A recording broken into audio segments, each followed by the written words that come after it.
رحیم کل حدیث مبارکہ پڑھی گئی تھی جس میں سرکار دو عالم صلی اللہ علیہ وسلم کا ارشاد تھا کہ یہ رمضان کا مہینہ غم خواری کا مہینہ ہے،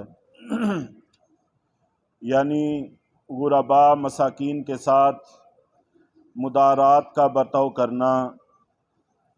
اگر 10 چیزیں اپنی افطاری کے لیے تیار کی ہیں تو 2-4 غربا کے لیے بھی کم از کم ہونی چاہیے، ورنہ اصل تو یہ تھا کہ ان کے لیے اپنے سے افضل نہ ہوتا تو مساوات ہی ہوتی۔ غرض جس قدر بھی ہمت ہو سکے اپنے افطار و سحر کے کھانے میں غربا کا حصہ بھی ضرور لگانا چاہیے۔ صحابہ کرام رضوان اللہ تعالی علیہم اجمعین امت کے لیے عملی نمونہ اور دین کے ہر جزو کو اس قدر واضح طور پر عمل فرما کر دکھلا گئے کہ اب ہر نیک کام کے لیے ان کی شاہراہ عمل کھلی ہوئی ہے۔ ایثار و غمخواری کے باب میں ان حضرات کا اتباع بھی دل گردہ والے کا کام ہے۔ سینکڑوں ہزاروں واقعات ہیں جن کو دیکھ کر بجز حیرت کے کچھ نہیں کہا جا سکتا۔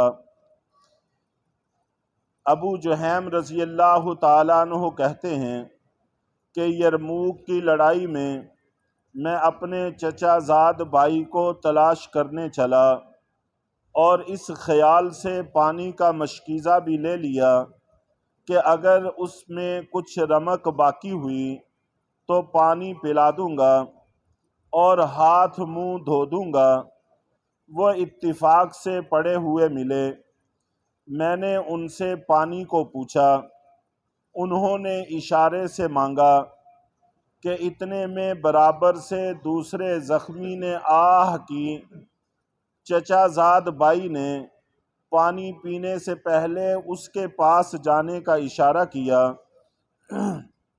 اس کے پاس گیا اور پوچھا تو معلوم ہوا کہ وہ بھی پیاسے ہیں اور پانی مانگتے ہیں کہ اتنے میں ان کے پاس والے نے اشارہ کر دیا۔ انہوں نے بھی خود پانی پینے سے قبل اس کے پاس جانے کا اشارہ کیا۔ اتنے میں وہاں تک پہنچا تو ان کی روح پرواز کر چکی تھی۔ واپس دوسرے صاحب کے پاس پہنچا تو وہ بھی ختم ہو چکے تھے، تو لوٹ کر چچا زاد بھائی کے پاس آیا تو دیکھا کہ ان کا بھی وصال ہو گیا۔ یہ ہیں تمہارے اسلاف کے ایثار کہ خود پیاسے جان دے دی اور اجنبی بھائی سے پہلے پانی پینا گوارا نہ کیا۔ رضی اللہ عنہم وارضاہم ورزقنا اتباعہم آمین۔ روح البیان میں سیوطی رحمہ اللہ کی جامع صغیر اور سخاوی رحمہ اللہ کی مقاصد سے بروایت حضرت ابن عمر رضی اللہ تعالی عنہما نبی کریم صلی اللہ علیہ وسلم کا ارشاد نقل کیا ہے کہ میری امت میں ہر وقت 500 برگزیدہ بندے اور 40 ابدال رہتے ہیں۔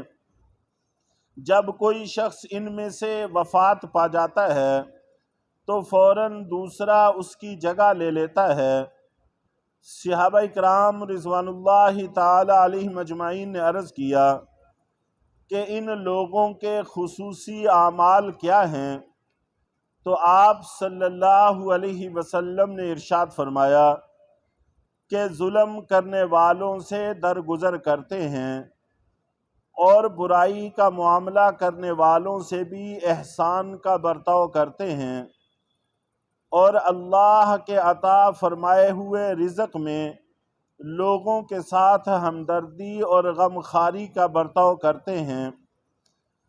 ایک دوسری حدیث سے نقل کیا ہے کہ جو شخص بھوکے کو روٹی کھلائے یا ننگے کو کپڑا پہنائے یا مسافر کو رات گزارنے کی جگہ دے، حق تعالی شانہ قیامت کے ہولناک مناظر سے اس کو پناہ دیتے ہیں۔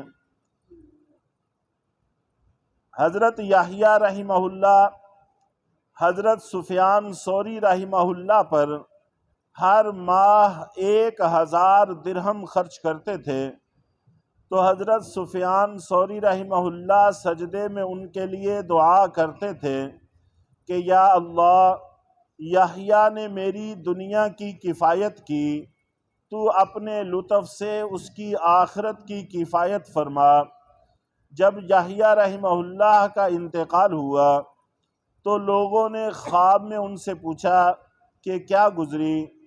انہوں نے کہا کہ سفیان ثوری رحمہ اللہ کی دعا کی بدولت مغفرت ہوئی۔ اس کے بعد حضور صلی اللہ علیہ وسلم نے روزہ افطار کرانے کی فضیلت ارشاد فرمائی۔ ایک اور روایت میں آیا ہے کہ جو شخص حلال کمائی سے رمضان میں روزہ افطار کرائے، اس پر رمضان کی راتوں میں فرشتے رحمت بھیجتے ہیں، اور شب قدر میں جبریل علیہ السلام اس سے مصافحہ کرتے ہیں، اور جس سے جبریل علیہ السلام مصافحہ کرتے ہیں اس کی علامت یہ ہے کہ اس کے دل میں رقت پیدا ہوتی ہے اور آنکھوں سے آنسو بہتے ہیں۔ حماد بن سلمہ رحمہ اللہ تعالی ایک مشہور محدث ہیں، روزانہ 50 آدمیوں کے روزہ افطار کرانے کا اہتمام کرتے تھے۔